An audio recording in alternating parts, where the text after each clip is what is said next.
Did you know Higher Ed's premier tech conference, Ellucian Live, is almost here? Join industry leaders in New Orleans, March 26th through 29th. Discover insights and game-changing solutions to unlock possibility and drive student success. Register at elive.ellucian.com. Epic. 3 higher ed authors, 100 plus college and university presidents, dozens of actionable insights for academic leaders. Commencement, the beginning of a new era in higher education, is now available on Amazon.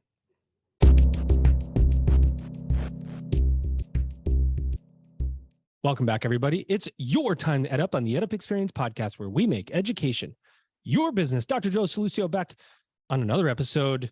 We've crossed 550. We're marching to 600 episodes.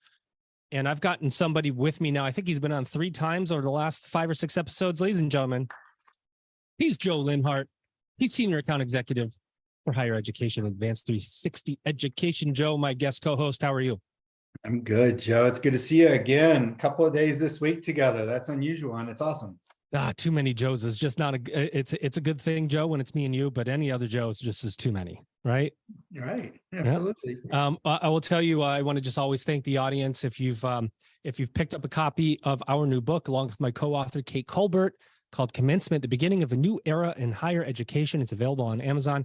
We took our first 125 presidents and took all of what they had to say and put it in a book so you could know what the current state and future of higher education is, because who the heck can go backwards and listen to 500 episodes of the EdUp Experience? I don't know. Maybe if you could, I will applaud you and I'll bring you on as a guest. You could say whatever you want if you can prove to me you've listened to all 550, but that seems hard.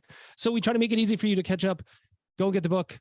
And we will continue to bring, I'm going to just say it, ladies and gentlemen, we're going to bring leaders from every type of institution to the microphone to tell the story about what's happening in higher education. We've got a great one with us today. Here he is.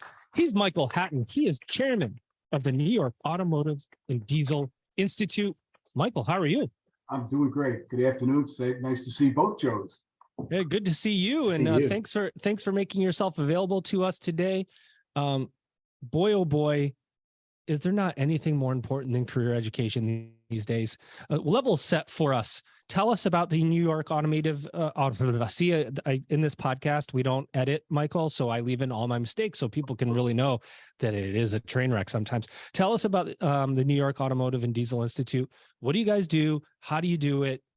Tell us about your students.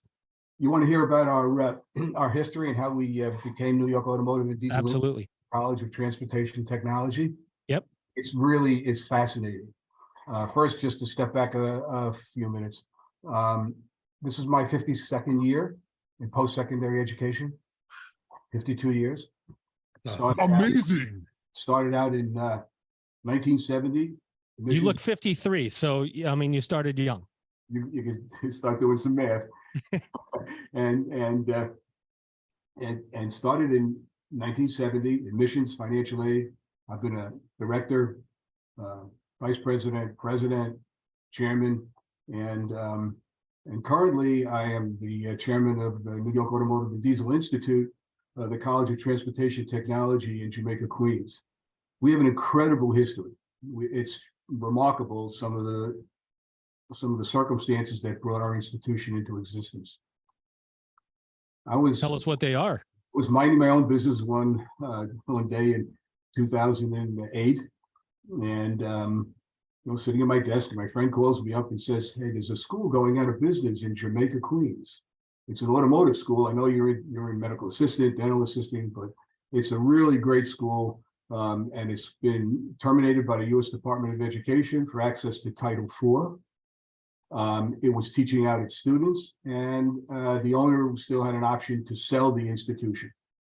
To think about what that's worth." So I was curious to see what was there. And it was a little depressing because people were leaving the school. It had gone from 1,000 students down to 200. And we were teaching out, there was no admissions, people walking around with long faces, you can understand. And careers at this institution were coming to an end. A great school, a really good school was being closed because of some improprieties by the previous owner. And It's not a new story. Unfortunately, it is a story that has played out over the course of the years. But in this case, this was the circumstance in which I was introduced to the institution. I fell in love with it. I saw the students, I saw they wanted this. I saw a remaining administrative staff, a few, not very many, that most of them had left, that thought this was going to be a great institution. It should have been a great institution if it wasn't some financially mismanagement, let's call it that. So I went about the process of buying the institution. He was selling it. It's a pretty good price. There was nobody in the state of New York that stepped up and wanted the school. Nobody. So I guess I was the last resort. I saw something that nobody else saw. I saw potential. I saw a community that wanted this. I saw students that wanted this. And I just had a feeling, it was pretty strong, that this institution, if given the right leadership, given the right direction and management, administration, faculty, all of the things that you need to build a great institution, I think could be there, and I thought I could build it. Now, that was pretty bold because it was terminated from access to Title IV, but we did it. My partner and I went forward. I signed the papers to buy the institution in August. I believe it was August 23rd, 2008. It became ours. We didn't get financial aid for 6 months. We were on I inherited HCM2. So if any of you out there who knows anything about financial aid, you'll know that was the most severe relationship an institution can have with the U.S. Department of Education. HCM2, aka the kiss of death, usually. Oh, that's what I inherited. My first certification with the U.S. Department of Education was a temporary provisional. Provisional is short enough, but when you're a temporary provisional, you're one step out the door. Nonetheless, I saw something there that I knew was going to succeed, and it didn't look very promising. Over the course of the years, we built the institution the right way. We spent the right amount of dollars to build the institution and make it a tremendous non-degree school that was part of the educational institutions known as not-for-profit non-degree schools. And I wanted more. I thought we were in a position to do more. So we, in 2014, applied for access to degree granting status from the state of New York. Oh, yeah. 2014. Now, at that time, there was a lot of institutions in line, a number of them. They wouldn't tell me exactly how many. I thought it was about 20 because I heard from whatever. And we were just one of them, and we got turned down. And then we reapplied in 2015, and we got turned down. They did not want to create a new college in the state of New York. And that was pretty evident because no new college had been created in our state in 13 years. Think of that for a minute. 13 years, there was no new college in the state of New York created. So it's an interesting story, and how I ultimately got to the right people and got them to visit the school. And as soon as they did, and they understand what we were doing and saw what we were doing and saw our students and interacted with our faculty and staff, they fell in love with the school. That was from Commissioner John DeGotti, a tremendous educator in our state. Dr. Kathleen Cashin, also in her right, a tremendous educator in our state, was the co-chair of the Higher Education Committee in the Regents. And when it came time for us to come before the Regents for their approval, we had already been recommended by the Office of College and University Evaluation. By the time we got in front of the Board of Regents, Kathleen Cashin spoke effusively about what she thought this institution was, and more importantly, what it could be. And in May of 2017, we received a unanimous vote by the Board of Regents. All 17 members voted that they would create a new degree granting college in the state of New York unanimously. And that's been done for 13 years. And even more interesting, I think, in the story, it certainly seems interesting to me, and maybe to others it may not be, but I think it is. They had to weigh the fact that this was a for-profit institution, that it was owned by myself and my partner, and it was private. and they had to deal with that. And they had to, and we had to, that's a pretty high bar to get over. But we showed the Board of Regents, the Chancellor, the Director of OQ, and everybody who supported us, U.S. Department of Education, our accrediting council, we showed everyone that we were an institution that had the best interests of the students at heart. It wasn't just a phrase, that we could produce outstanding outcomes, and that we could be a very important part, an integral part of the automotive and diesel collision repair community. So from 2017, when we first became a degree granting college, we have in the 5 years, 5+ years, that we've been in existence, offering AOS degrees in automotive technology and automotive and diesel technology and certificates in collision repair. We have established partnerships with secondary CTE schools and other schools for transfer credits. We've done the same thing on the college level. We've produced outcomes that are measurably well above, I would say sort of at the top of the outcomes that are produced by 2-year degree colleges in the state of New York, a 45% on-time completion rate, a 70% time and a half completion rate, over 90% placement certified by a third-party servicer. Opportunities for our students are limitless. Just give you an example. We had, like a few months ago, we had a job fair. 30 institutions and dealerships and other entities came to our school in Jamaica, Queens, set up their tables to recruit our students. So when you look at what we've been able to accomplish in the 5 years since we've become a degree granting institution, we prove that it doesn't really matter if you get the right owner and you get the right side of that formula and you work that out, and you know that I'm dedicated to excellence. I'm dedicated to implementing the mission of the institution at the highest level, to be a fiduciary for the funds that we take from the federal government and the state government and our students, and to make sure that every single student in our school has an opportunity to succeed. They don't all succeed. Not everybody makes it through. It's a somewhat difficult program. Like any school, of course. Correct. And the interesting part is our requirements are no different than any other degree granting college or university in the state of New York. We have to meet the same standards. And our students have achieved at an incredibly high level. And that's something that unfortunately doesn't make it into the New York Times on the front page, but really should. You know, I have so much, somebody who worked in the for-profit ed sector for a decade and a half, I have so much respect for those running small businesses that are serving students, because I don't know, there's just a perspective that you miss. If you're government funded, or if you work at a university that has big endowment, it's just a different, I don't know, different, I don't want to say work ethic, but different way of looking at things than when you're, one payroll away sometimes from paying your employees because you get regulation slapped on you, or you take over a failing institution and turn it around, and you're looking over financial aid files on the ground with 3 other employees to try to get through an accreditation visit. You're picking up trash on the campus because people are going to come visit your institution the next day because there is nobody else to pick up the trash. There is no contractors. There is nobody cleaning the floors. You got to clean them. You have to put up the eye wash station. You have to get the piece of equipment installed.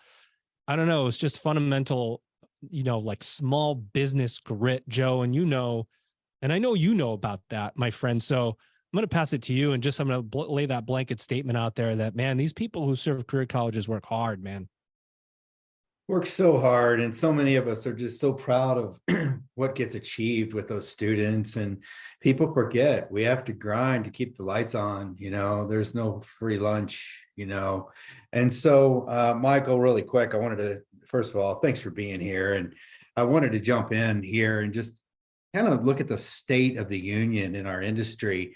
You've been in the industry double the time I have, but I went through all of the big growth in the late 90s, early 2000s, lots of good times for career schools. And now today I have this personal philosophy, and I wonder if you share it. I sense that higher education at the state schools, they're pushing our students right to us. I feel like the mindset of the student is now leaving the graduate degrees, the bachelor's degrees, and they're saying, hey, I want to go get some skills. I want to go learn some career training. And so therefore, I believe, maybe not our best, but I believe great times are ahead for schools like yours if they handle their business right and seize the day. What are your thoughts on that? I couldn't agree more. That's, we're positioned, and schools similar to ours are positioned to not only take advantage of the 21st century opportunities, but to lead. And I really believe that our time is ahead. It's not behind. It's been a long journey. I've seen the good, the bad, and the ugly over 52 years. We've seen it pretty much on every level. And I know where the state of New York is run by some incredible professionals at the state education department. It's the top of the ladder as far as I'm concerned as a regulatory authority. Certainly at the college and university evaluation division, they work beautifully to hand with the institution to make sure that they're doing the right thing and that things are progressing in the right way. Very professionally done. I've seen so much over the course of my history, because it really began on the outside of the college in 1990, in the laws of 1990. I don't know if you remember them. They were the laws that came out of all of the abuses during the 80s. And it, the industry was the Wild West, and outcomes weren't high on the level. And, student success wasn't thought about. It was how I could get more money in loans and grants and how I could maximize the revenue. And those were very bad times. I joined the Advisory Council for Licensed Private Career Schools in 1993. I got appointed as an at-large member. And I served on that council for 26 years. The last 12 of them, I served as the chairman of the Advisory Council for Licensed Private Career Schools. I gave that up and retired after the 26 years because I had moved to the degree side. And I thought that should open up for someone who was actively involved in the non-degree side. And there's the non-degree side of education in our state is a terrific, vibrant part of our educational experience in the state, and really should find its really due in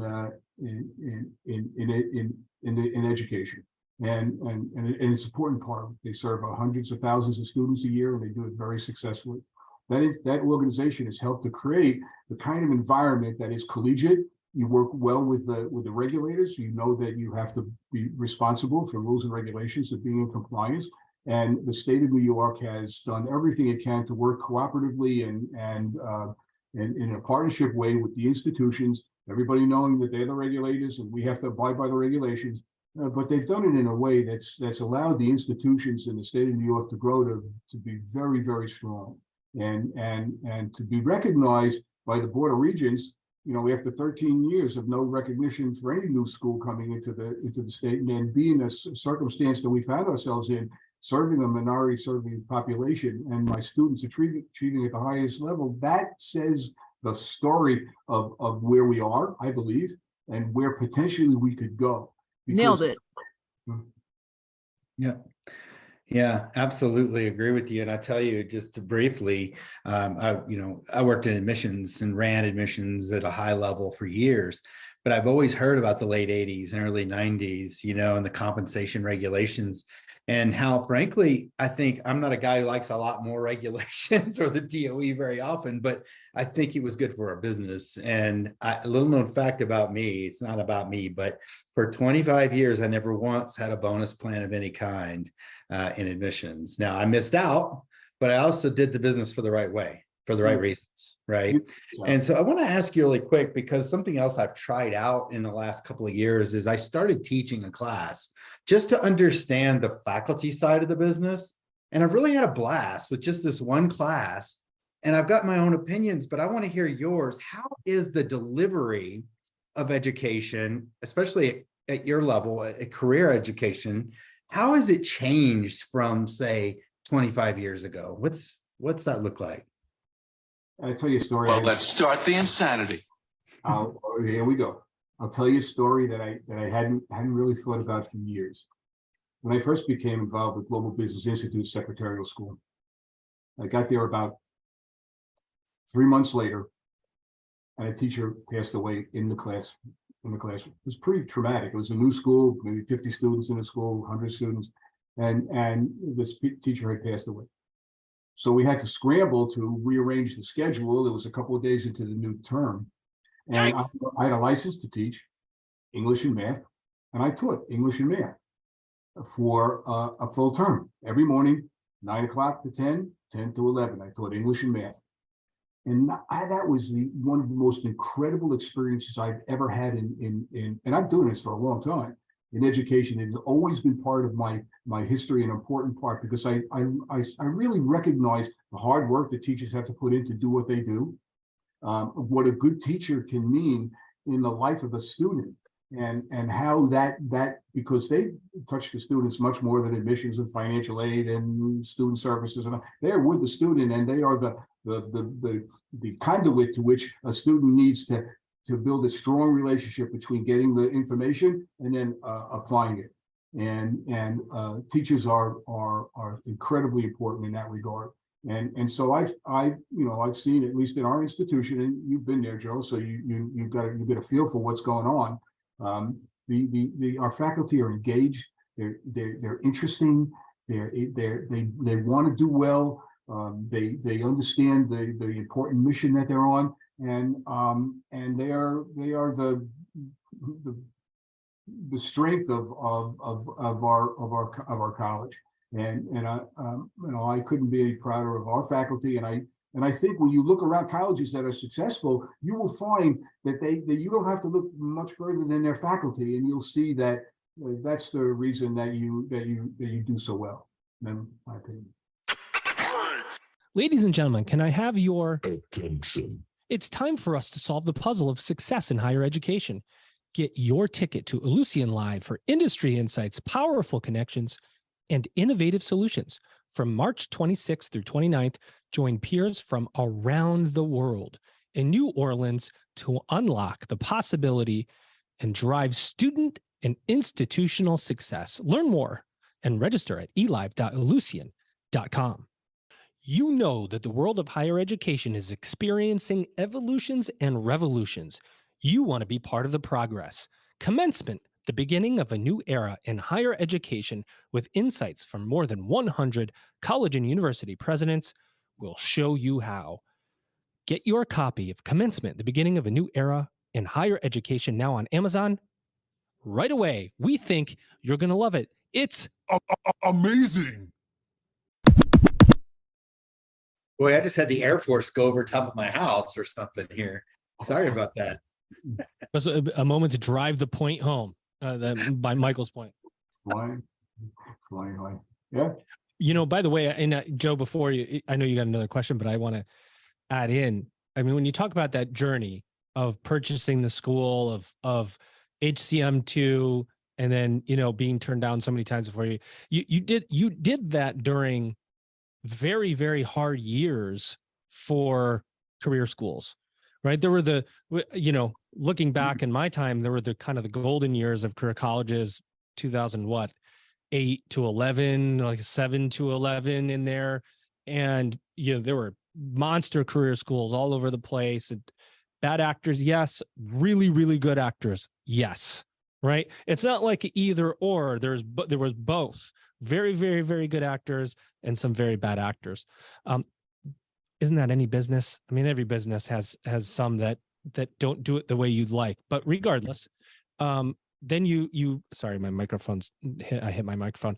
But then you add in going after being recognized through the accreditation process. Those were pretty tough political years on career education. So you had to develop deep relationships to get those things through. And most importantly, tell the story of the student, because there's nothing that resonates more than the student who, trudged themselves to class every day, who's driving a truck or who's doing something with diesel or automotive now, that had no future in the state or no future in their life, and they were pulled out of it because of what you were doing. But telling that story takes time. If you don't have the right ears, you have to keep telling it and keep telling it. Isn't that true?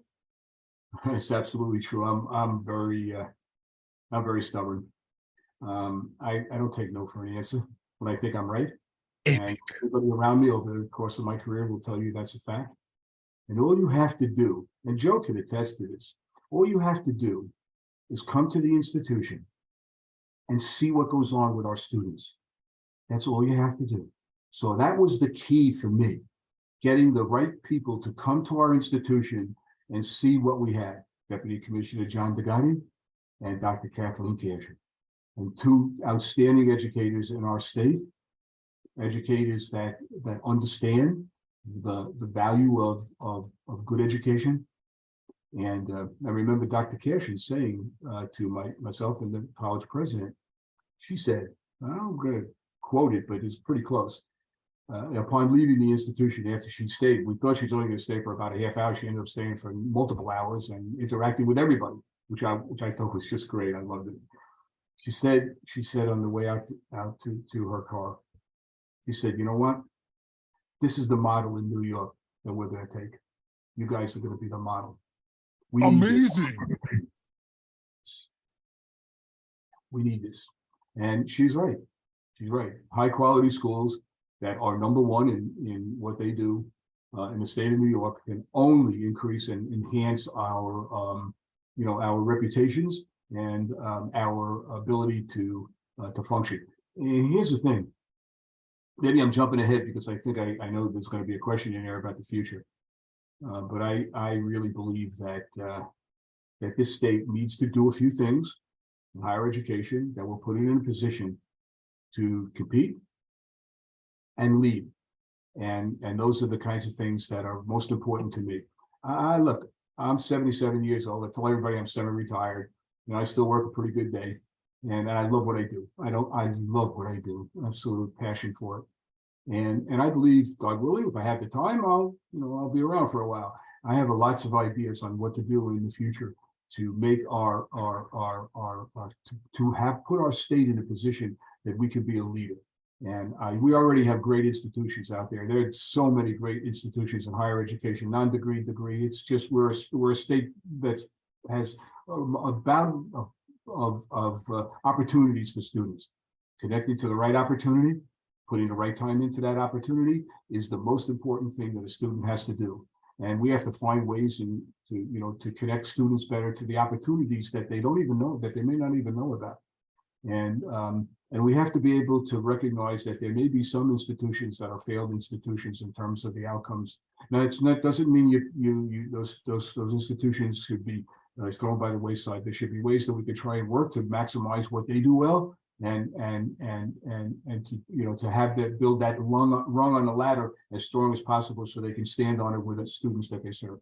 There are all levels of institutions that are operating in our state, and we have to find the right ones for the right students, and we have to make that match.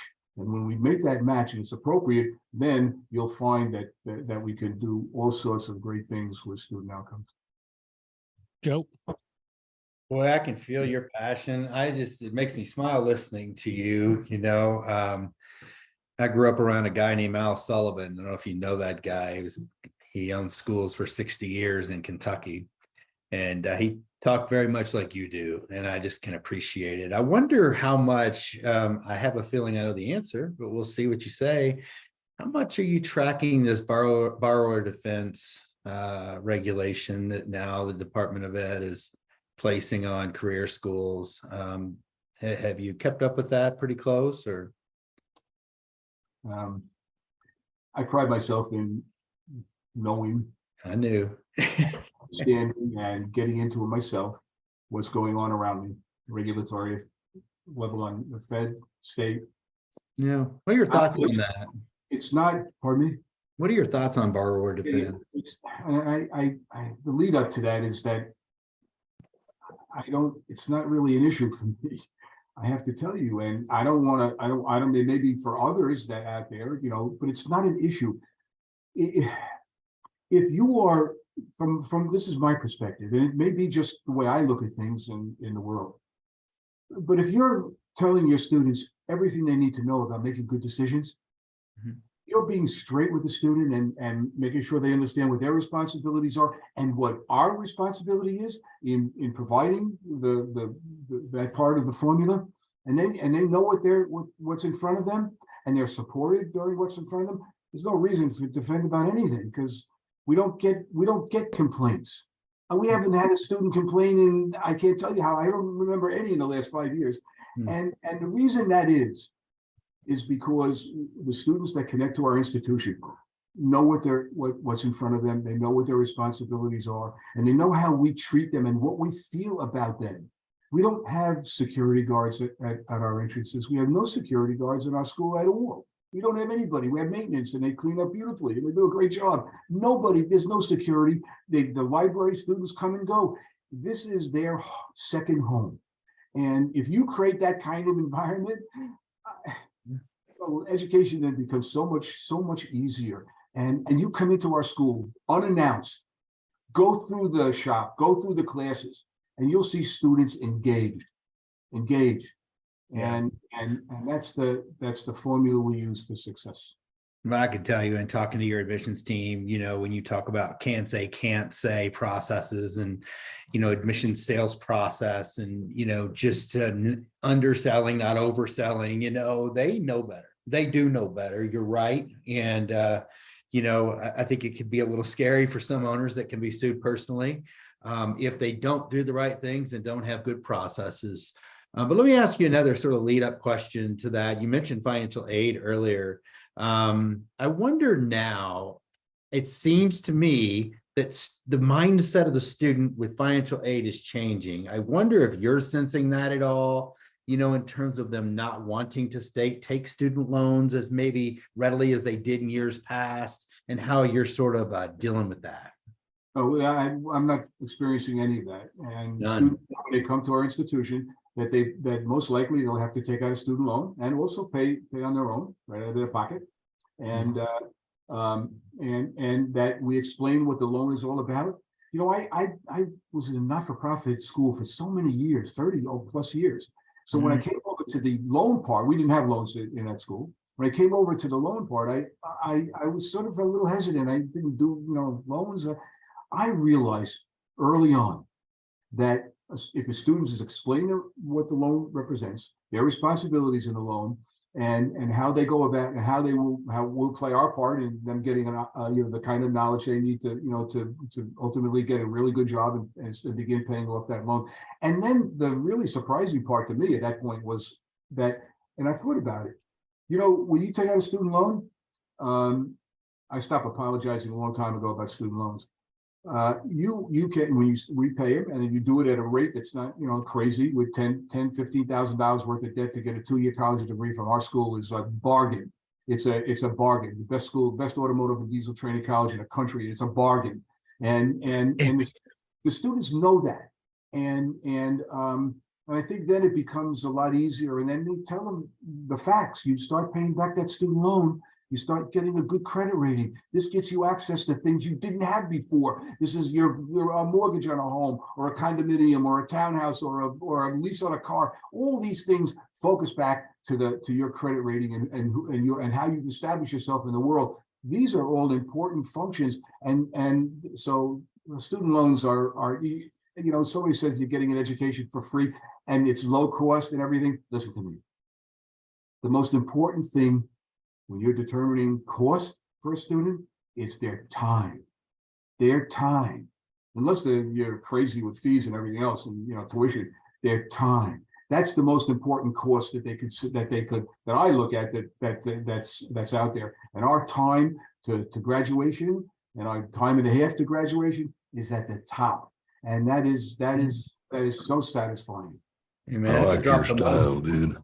Yep. I was gonna say, hit that button, Joe. I'll throw it to you, Joe. Your passion shines through, and I do want you to just talk briefly, because we're talking a lot about retention lately. and the difference between advising and retention.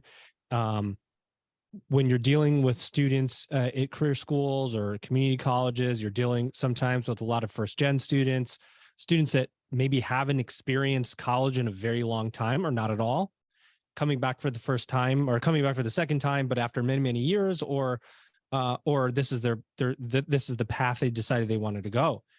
And then they get in and something happens. And they go, well, this something happened and I can't go to school anymore because of it. And you have people who are very skilled at going, well, that something doesn't really affect your education if you put your education first, and you're building self-confidence and you're building grit along the way. But self-confidence remains a big issue for students. And they, especially now, despite what you may think your personal, viewpoint is, we have a lot of students that will cite mental health. We don't know what's under that statement. I do get it a lot in what I'm doing. It's like mental health. What is that exactly? Like you think you're going crazy, or, so it's hard to define that, and it's being used really as, and I think maybe because I have the podcast, I could say it, and a lot of educators won't, that there is, you just kind of go really, a little bit, but to be fair, there are students that have something happen in their life, negative family influence, and keeping them is really, really, really hard. How do you do it? What do you do? Is there anything in particular, any advice you give to those trying to retain their students at a higher rate? Well, first you have a great institution and have courses that students want. Certainly automotive and diesel is passion. And so that's part of the process right there. And when you're honest with students, when you really are presenting the institution as it is, and presenting the hard work that's in front of the student, providing supports when they need it, and many students might need support, whether it's academic, whether it's social, and then there's we're not forcing anybody to continue. There are leaves of absences that they may need to get something taken care of, and we support that. And many times the student comes back to us.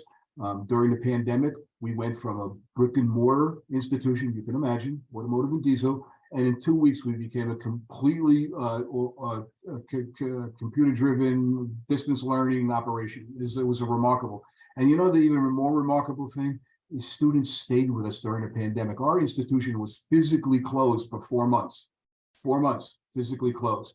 I paid every employee every dollar that they would have made if they came to work, because they're my family and they're people I trust and they're people I care about, and they know I care about them. And it's not just words, and nobody lost anything during that time. 4 months, no school. Amazing. We were remote and it was pretty hard. Students stayed with us. And then when they came back in July of 2020, when they came back and we went back into the institution, we made sure that the first students to get into the technical part, the hands-on, the tool acquisition, the tool skills acquisition, we made sure that every student that graduated during this 4-month period came back and took the technical part. We did not give a degree or certificate to anybody who didn't get out there and do the actual physical work with what they were learning. So many schools just threw up their hands and said, okay, you got to go. No, we didn't do that. Our students appreciated it, and they stayed with us, which is pretty remarkable. It's amazing. Joe, you have any last questions? Why don't you take us home, my friend? Boy, oh boy, I just wonder, we're short time here, Michael, I'll tell you that, but I would like to hear sort of your closing thoughts on what the future of higher ed looks like right now in your mind. And we couldn't ask anybody better. I don't know that Joe and I have talked to too many people that have had 52 years experience. So have at it, my friend. It's actually more than 52 years now that I'm thinking about it. I started this whole process in 1963 in my mind on an August day when I drove with my friend down to Washington to listen to Dr. King give his speech. I was there that day, and I missed it. We came at the end. I missed it, but I felt the energy. And all I saw up on these placards was, give us a level playing field, jobs now. We want all of those things. That stuck with me through my career. And I didn't realize that my career was launched on that Sunday in 1963. Listen, I brought in my career, I think, high quality education to the inner city, and I found the remarkable folks who live there. It's incredible. I just can't say enough good things about the people I educate. Here's the thing. We have a chance in this state to do some pretty special things. And if we can put aside some of the buckets that people put us in and look at the ultimate outcomes of our students, we can build public-private partnerships that can work to advance every citizen of this state, can give them a chance to go as high as they possibly can. The future is, and we know in automotive and diesel, there's so many things changing. It's so vital, and we know where we're going, and we're doing a great job there. But this could be all throughout the state. There are opportunities for us to have public-private partnerships that can enhance the educational experience of the students we serve. And isn't that exactly why we're in business? Absolutely. 100%. Yeah, I could see your school sitting in a partnership right in a community college. I mean, you know, and I don't know why not. They don't have the resources to do what you do, you know? Michael, anything else you want to say about the Automotive and Diesel Institute? Anything you want to say, anywhere you're going, new programs, speaking opportunities you have going on? Basically plug anything you like in the last couple minutes. Thank you so much for that. We stayed with the 3 programs that we got initially approved with the Office of College and University Evaluation. We are thinking of adding a welding program. We're thinking about adding a automotive service technician, the folks who work in the outer office, and then connect you to the shop. There's a big demand in that, and then heavy engines. We think there's opportunity within the things that we know that we are knowledgeable about. And I have to say, one thing in passing, I didn't mention this, but we have the most incredible president and administration and deans that you have ever come in contact with in education. Pat Hart and his team are just off the charts, great, and do an unbelievable job at doing what they're charged to do and implementing the mission that is so important. And if we continue in this state to think out of the box, to think like those folks, those 17 members of the Board of Regents that decided that they weren't going to look at our tax status, they were going to look at what we produced and how we served our students. And if we look at how those metrics, then I think we'll have very successful opportunities for a good portion of the students we serve in this state. Yes, we agree. We agree. I love it. Joe, this has been an incredible episode. I'm glad to have you with me again. And I think we got you again soon. He's Joe Linhart. He's coming back forever, Senior Account Executive for Higher Education, Advanced 360 Education. Joe, what do you think of this conversation? I feel at home. You know, it feels very much like the way I've been raised in this business. And great respect, Michael. Thanks for the passion. Thanks for your school, and thanks for your business. Obviously, we're very thankful at Advanced 360 Education to serve you and your students. So continued success, my friend. I got to reiterate that, Michael. I'll tell you, it does feel at home for me too, because if you're brought up in career education, and I still have colleagues throughout career ed, and you talk to them, the passion around the student experience, the student, sometimes that is lost in colleges and universities that have big machine bureaucracies that are more focused inward instead of outward. So I really appreciate the work that you do. He's Michael Hatten. He is the chairman of the NYADI, which is the New York Automotive and Diesel Institute. Michael, did you have a good time on the EdUp experience today? That was great. Thank you. I love talking about my school. You can imagine I'm so proud of what they've been able to accomplish, and together with with the community we serve. It's remarkable. It's such a great opportunity that we've all been placed in front of us, and we don't take that for granted for one moment. Well, we're proud to put the microphone in front of you, ladies and gentlemen. You've just EdUp'd. Ladies and gentlemen, it's time for some amazing news. It's time to work together to solve the puzzle of success in higher education. Ellucian Live returns to New Orleans from March 26th through 29th to help you unlock possibility for your institution. And yes, the EdUp experience will be there recording live. Industry leaders from all across the world are converging to discover new insights, game-changing solutions, and powerful connections, all with the goal of addressing higher ed's greatest opportunities and biggest challenges. You do not want to miss Ellucian Live. Learn more and secure your seat today at elive.ellucian.com. It will be Amazing. It's time to level up. The beginning of a new era in higher education begins with you. Order your copy of Commencement, The Beginning of a New Era in Higher Education by Kate Colbert, Dr. Joe Salustio, with contributions by Elvin Freitas. It's higher education's must-read book of 2022. Discover how you can seize the moment to change higher education forever. Commencement, The Beginning of a New Era in Higher Education, now available on Amazon. For bulk orders, contact Kate, Joe, or Elvin